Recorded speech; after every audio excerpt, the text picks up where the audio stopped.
Hello everyone, hope you're doing well. Today it's time to have a look at a bunch of planned battle rating changes which are going to be coming out at some point in January of 2021.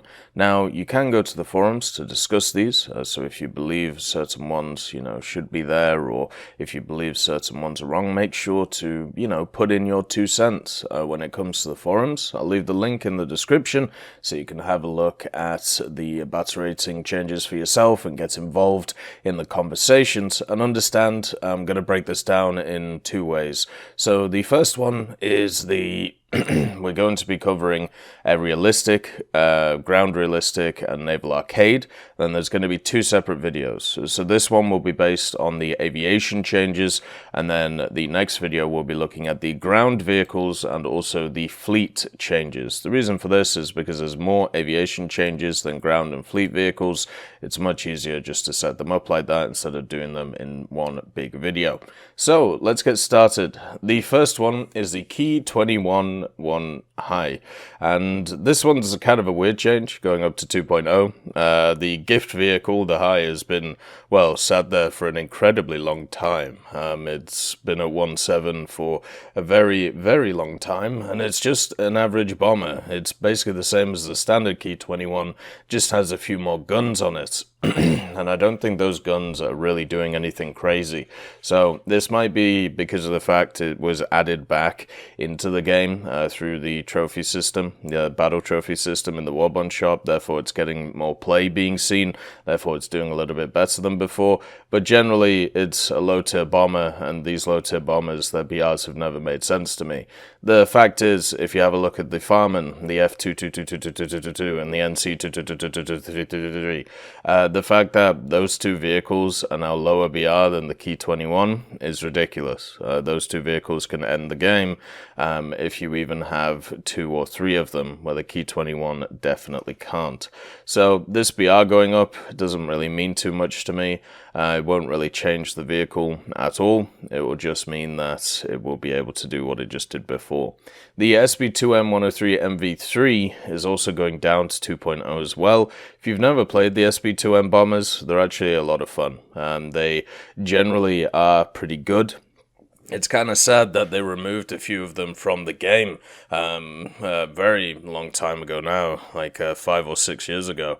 And the fact is, they're all just really fun to play. There's a lot of them. They're definitely worth, giving a go, just because they have some really nice 7.62s on them. They have good maneuverability and an okay bomb load as well. So seeing this one go down is nice. Hopefully more people will play it. We'll have to see. The Hawk H-75A2 going up in BR to 2.7 is also not a surprise to me. The H-75s are incredibly good in the game. I would actually say they're probably the best rank 1 French fighters that exist. If you don't know what the Hawk H-75A is, it's a P-36, but French style. There's also one in the German tech tree, which was a World War mode, gift, or I suppose World War mode vehicle, and I'm wondering if they've forgotten about that. And this only applies to the French one. Not entirely sure. But the H-75A2 flies really well. It cuts through the air incredibly well. It's got good armament, or good enough armament for that tier. Everything about it feels very nice, and to see it go up in BR is not too much of a surprise to me. It will be interesting to see if the other one goes up in BR as well. Then we have the great Swedish slaughter. Once again, the J21s and the A21s go up in BR. These things have already gone up in BR. For good reason. The fact is, with the J21s and the A21s, they're really good aircraft. They have really good guns, really good maneuverability, really good speed, really good pretty much anything. And the J21A1 is going up from 3.3 to 3.7, the J21A2 is going up from 3.7 to 4.0, and the A21A is going up from 3.7 to 4.0. So they're all just moving up 0.3 or moving up at 1 one little BR bracket. I don't think this will change their performance that much. They'll still do really well. Stop head-onning the things. I've seen a lot of people just run straight into them, especially during Operation Winter, when I was playing a little bit of aerialistic. What you have to do against the J21 is you have to run it out of energy and then catch it when it's low at the bottom. It's not easy to do, especially against a pilot who knows what he's doing, and the J21s and A21s will still do incredibly well because of the fact that, well, if they don't want to fight you, they'll just go somewhere else and go and attack something else and then wait for you to come once again. Overall, they're really good aircraft and part of a Swedish aviation tree, which at least in the low to mid tiers is incredibly powerful in air realistic. And in ground realistic, the A21A3 is also a very powerful vehicle. This doesn't really change where you use the A21A3 though, since the lineup you use in ground was at 4.0 anyway. So it doesn't change too much there. This is just mainly an air realistic change. The P1Y ones, the Japanese one and also the Chinese one, they are going down in BR. They're going down to 3.7 from 4.0, and at least for me, the main issue with the P1Y one is the bomb load isn't very good.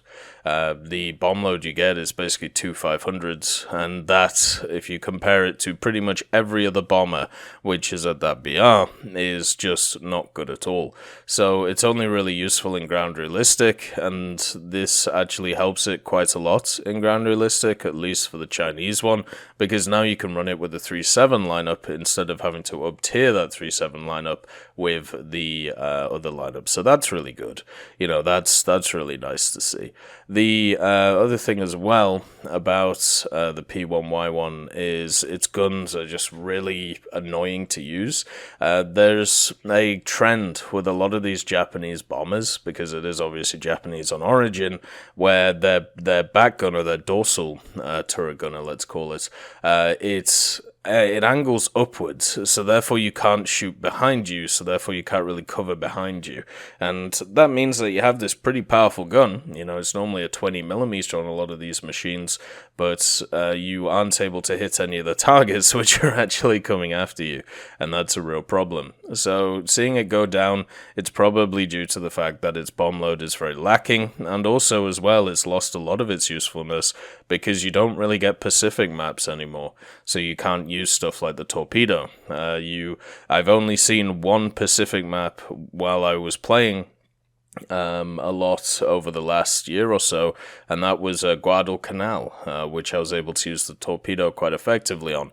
But since you don't get many of them, then yeah, that's really about it. Maybe this will be a change for it, which is positive for naval, so it can be brought out more in naval, especially with those lower destroyers, so it can cause a little bit of damage, but overall, I don't think this changes much, apart from its ground realistic place, which obviously it increases quite a lot. The air realistic one, the bomb loads are just not good enough. It's as simple as that. The Ju-288C, though, with that vehicle, its bomb loads are definitely good enough, since it can sink 2 bases with really no issues. The Ju-288C is going up to 6.0. This is not a surprise to me.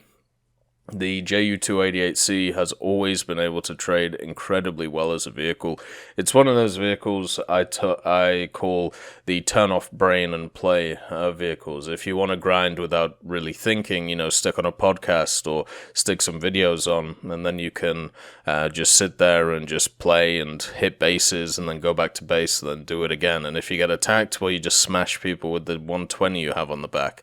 I've been facing them quite a lot recently because I've been playing around that BR, spading certain vehicles, and what I found is that 20 is still deadly, meaning that the 20mm will just shear off a wing, will just set you on fire, will do whatever it wants with just one shot and you will die. So the Ju-288 is still very strong, it still has a really good bomb load, it has a really good speed. The only nerf it has ever had is to its dive speed, and that doesn't really matter too much because as long as you set up the angle properly, when it comes to your base bombing, especially at the start of the battle, then you know where you have to go, you know where you're going. So it's one of the only bombers in the game which can actually be used as an aggressive attacker or an aggressive secondary fighter, just because of its guns and also its maneuverability.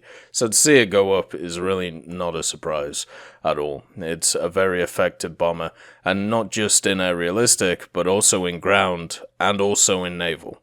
So yeah, it's going to continue to be good. It's going to continue to do really well. It's going to be one of those things which never ever, it never ever goes away. It's always going to be a very good vehicle. The next one is the F2G, so this is the Super Corsair, which is available in the Battle Pass right now. Now, one thing I would like to say is they did do a bunch of changes to it, according to a data mine, which came out today, so the experiences that I might have in it may be slightly different to what other people may have, but the F2G1 is going down to 6.3. This to me makes sense. It really does. At 6.7, the F2G1 had a very limited role because of the fact that there was a lot of vehicles that just outperformed it. It's pretty much as simple as that. The only really nice things at 6.7 that the Super Corsair was able to do was it had a really high SL reward on it, so you could grind a lot of SL with it. And I know a lot of people go, well, the repair cost was high. You get 33 repairs with it. So even in 30 games, you can just print free SL with that 810% SL reward on it. And if you, even go past that, it still has an 810% SL reward on it, which is incredibly high for a vehicle. So the F2G1 could just print SL, and then at the same time it had independent bomb drops, meaning that if you brought two 1000s to a ground realistic game, you were able to drop them independently from each other, so you got two bomb drops, where every other American vehicle at that BR, they drop the bombs at the same time. So if you take two 1000s on a P-51H, for example, then it will drop them both right, once you hit that spacebar once. So that was the only really advantage, or the two advantages of the F2G. Now, there's going to be a reason to actually bring it, instead of bringing something like a P-51H, which just completely outperformed it in every way, or something like a Tiger Cat, which also outperformed it in every way in other areas. So now, being at the same BR as something like the P-51H means that you have a reason to take one or the other one in something like aerialistic. It also means that it's now can be used in naval, which is good. So it gets a little bit more of a shine on it, and hopefully more people will use it there. And yeah, it's pretty much as simple as that when it comes to the Super Corsair. It now actually will feel its BR, instead of before, where it either went up against jets and had to basically just head on them and hope for the best, or it got just annihilated by super props, which could outperform it. So I'm happy to see that change. It means that it will be more useful. Then we had a bunch of jet changes too. So the Canberra B Mark II, the Canberra B Mark VI, so both the Canberras, and then both the B-57s, they went up to 8.3 from 8.0. So all of the bombers, basically the jet bombers, are going up in BR. This is probably because of the fact that they can get to bases before anybody can touch them, and then they can go home, so they're not really dying that much. But the more you increase their BR, the more chance people have to hit them with missiles, or more chance to be able to get to the center of the battlefield before they're able to hit stuff such as bases. My guess is these things are having quite an effect on the game, especially since they've reduced the timer for aerialistic matches to 25 minutes.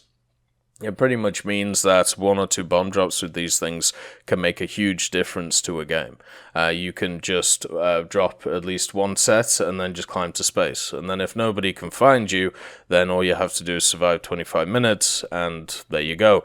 You get your cool RP, and you get your cool win, and stuff like that. So I thought that machines like this would actually lose a bit of their worth when it came to aerialistic, especially because of the fact that the way that they changed changed a lot of the maps is they favored fighters when it came to ground pounding, because they added a bunch more light targets. You know, they added a bunch more AA howitzers and things like that, but these machines still seem to be doing well.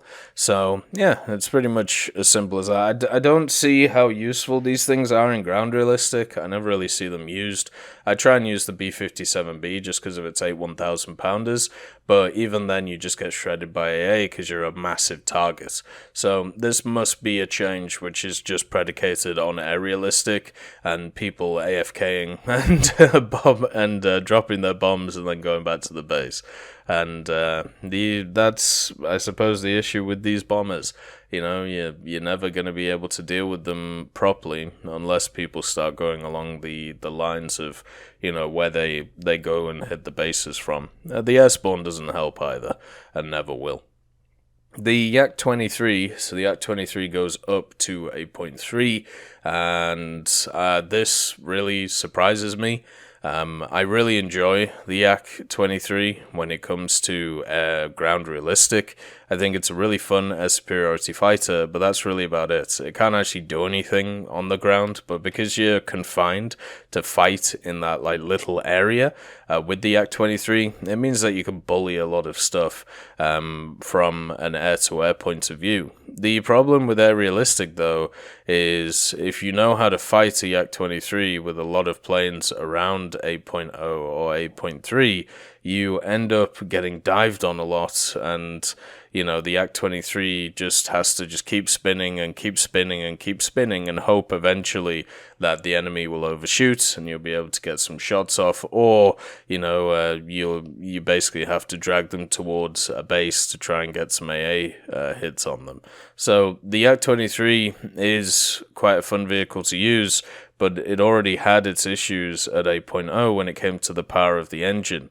And at 8.3, I think that pretty much will kill the vehicle, kind of like how stuff like the ME-163 was kind of killed when it went up in BR2. These machines, which are designed more about maneuverability, really lose their stock as they go up in BR, mainly because of the fact that a lot of other machines are able to accelerate faster and therefore retain their energy better. So you can't just burn people out of energy, especially in stuff like MiG-15s. They just gain it all back very quickly, especially if they're fully upgraded. So the Yak-23 moving up in BR, kind of a surprise to me. I thought it was fine at 8.0. It meant if it got down-tiered, it was able to do the playstyle that we just talked about, where you just maneuver and you're able to keep energy and, you know, annihilate the enemy and have a bit of fun. If you got up-tiered, you got trounced, and now you're just going to have more of those up-tier scenarios, so that kind of sucks. The F-84Fs, though, all of the F-84Fs are going down in BR. So the F-84Fs moving down to 8.3, I think this is pretty cool, not gonna lie. The fact is, at 8.7, there was no reason to use any of them. At 8.7, every time I looked at the F-84F, I went, oh, that's nice, I'll just go play a Sabre. Because the Sabres, especially the American ones, you know, some of them are at 8.7 and they just outperform the F-84F in pretty much every way. And I think a lot of other people had similar thoughts to this for this vehicle. So a lot of people probably went, oh, well, you know, maybe I can take it for the bomb load. So I'll go and get the two 1000s and then I'll go use that. Oh, stuff like the FJ4B exists, the G91R3 exists, the G91R4 exists now with new 4 Nords. So overall, what would be the reason to use these F-84Fs? Well, great question. No idea.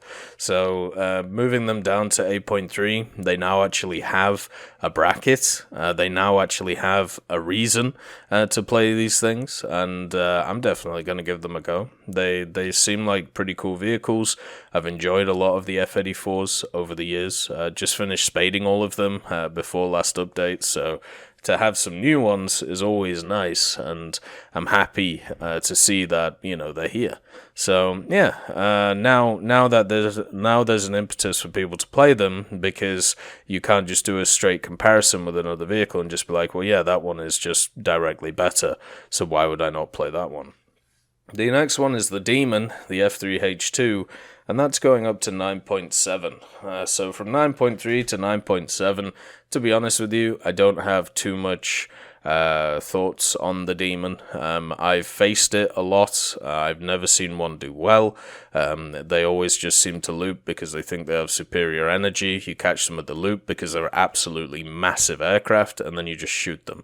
So that's pretty much been my experience against F3H-2s, and that's really about it.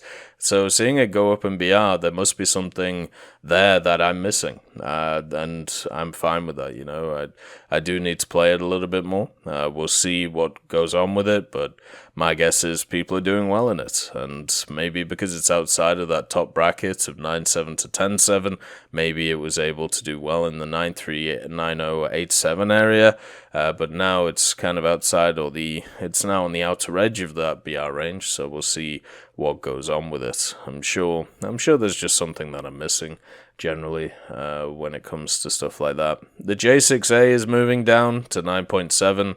Isn't a surprise at all. It's a vehicle which was weaker than all of its counterparts at its BR, and joining the J6A, which is moving down, is the MiG-19S and also the MiG-19 PT.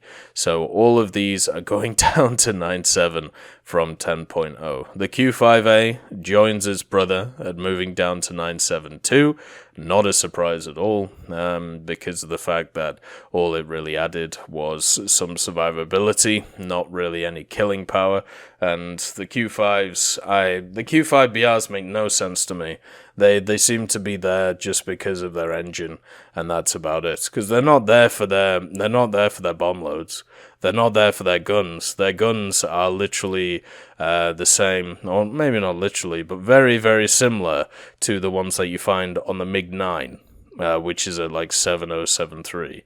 So the Q5 will always just not make any sense to me where it is and what it does. So the fact it's below 10.0 is great. You know, a great injustice has been fixed, but at the same time, it's still going to be useless at 9.7 because all it'll have is speed. It reminds me of like the SU-7, you know, when that was added into the game, and then it went up in BR. I think it was 9.7, wasn't it? And then it went up to 10.0, and people just stopped using it because, well, it's a Mag 2 jet which doesn't really do anything else. So, in at least air combat, the J7-2 also goes down.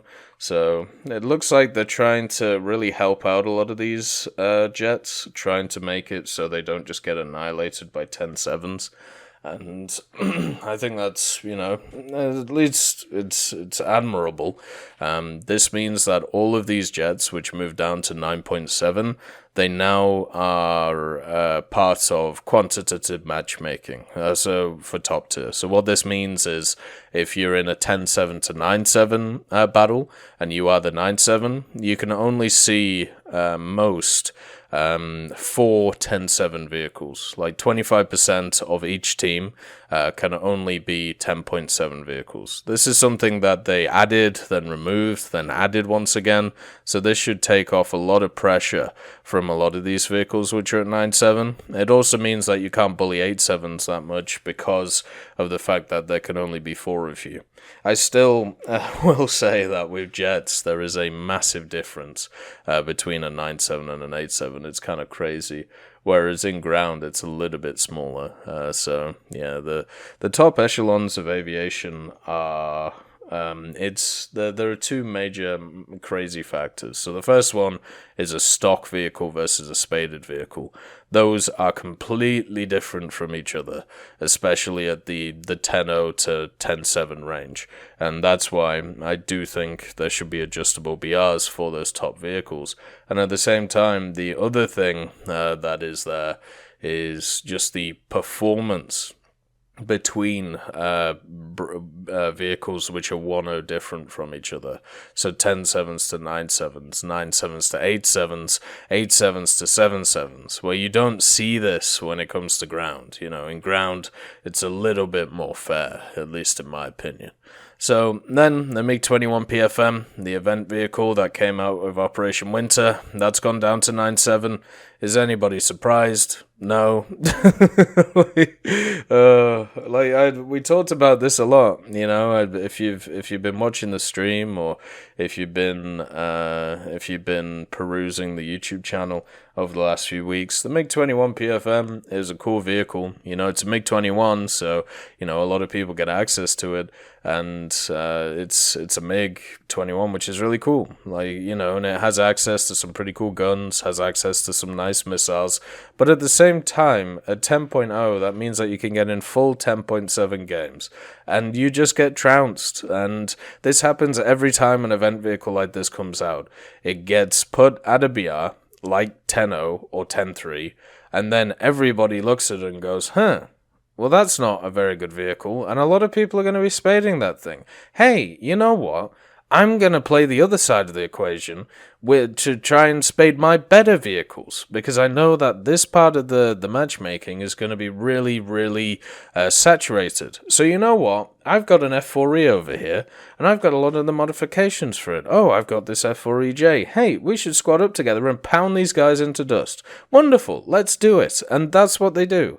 And it happened with the Macarva, it's happened with the M60, and it's one of the main reasons why I don't like these high-tier event vehicles, because you either have one or the other. You either have a situation where it's really good at its BR and everybody plays it, and it breaks the matchmaking for a bit, or you have the other one, which is this one, where it just gets pounded into dust, and then it eventually goes down in BR, and then it eventually becomes good.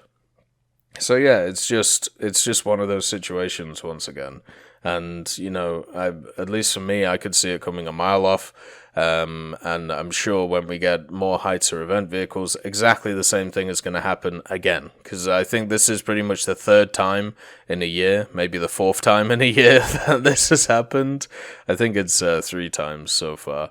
But yeah, it's not a surprise to me it goes down to 9.7. I think it should have started at 9.7, if I'm honest with you. And I know it's a slight upgrade over the MiG-21F, but I don't think it's enough of an upgrade over it for it to be a higher BR. So I think this is the BR it should stay at. It's a good BR for it. The F4C Phantom 2 goes down to 10.3. I suppose it has less capabilities than its brother, the F4E, quite a lot less capabilities actually, so maybe this BR change would be fair for it. Also, with the extensions of the BR to 10.7 in Aviation, it just means that you can do these little incremental changes now with stuff such as slightly worse vehicles, and the same thing that we're seeing with all the stuff moving down to 9.7 too. They're pretty much just splitting across the different BRs, you know, for the different variants of vehicles. And I'm pretty sure as we get more expansion of the game, that's exactly what's going to happen more. So, yeah, I think it's fine going down to 10.3. You know, there's no reason to use it right now because it's just worse than the F4E. And now there's a reason to play it because it's a different BR. And hopefully that means that more people will give it a go instead of just playing the F4E. I doubt it, but you never know. At least it's a chance now, where before it was an impossibility. So yeah, the BR changes overall, a lot of them I do agree with. You know, the jet ones seem pretty fine. The bomber jet ones are a little bit odd, but I'd have to sit down and maybe chat to somebody about them. My guess is they're just having too much of an influence on the battle, and they're just really hard to kill because they air spawn, because they get away from the battle before you get to the center of it. The Swedish ones don't surprise me, the 288 doesn't surprise me, the Super Corsair doesn't, surprise me, MiG-21 one doesn't. The only one that really does is kind of the Key 21, you know, the first one we talked about. So the Key 21 going up to 2.0 is a little bit odd, but everything else I think is completely fine.